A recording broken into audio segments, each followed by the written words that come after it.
যে রাস্তা ধরে তিনি এগোচ্ছেন এবং সেখানে রাস্তা আটকে তৃণমূল কর্মীরা কিন্তু এই মুহূর্তে গো ব্যাক স্লোগান দিচ্ছেন। রাস্তা আটকে তৃণমূল কর্মীরা গো ব্যাক স্লোগান দিচ্ছেন।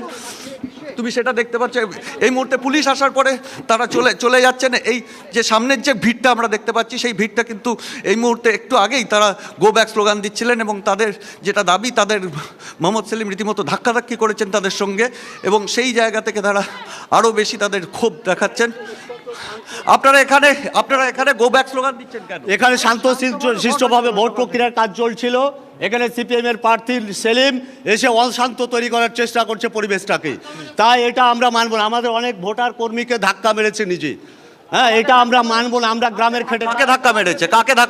একজন ভোটারকে এখানে রাস্তায় দাঁড়িয়ে মেরেছে, আমার কলার ধরে এখানে ফেলে দিয়েছে মোহাম্মদ সেলিম নিজে।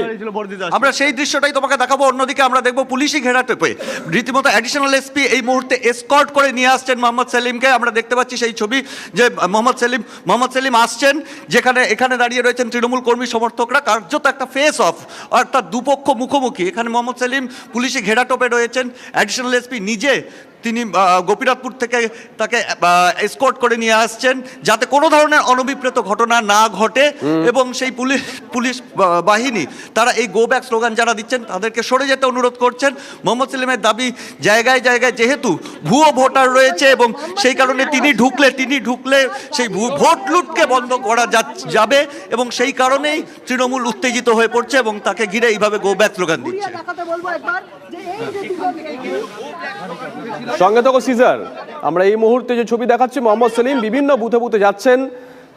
বেশ কয়েকটা জায়গায় আমরা দেখলাম তাকে গো ব্যাক স্লোগানও শুনতে হয়েছে।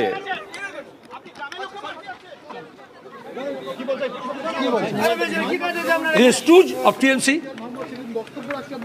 ফলস কেস তো চলছে। আপনি 200 লোক নিয়ে ঘুরছেন, আমার নামে কেস করছে। দেখ কেস,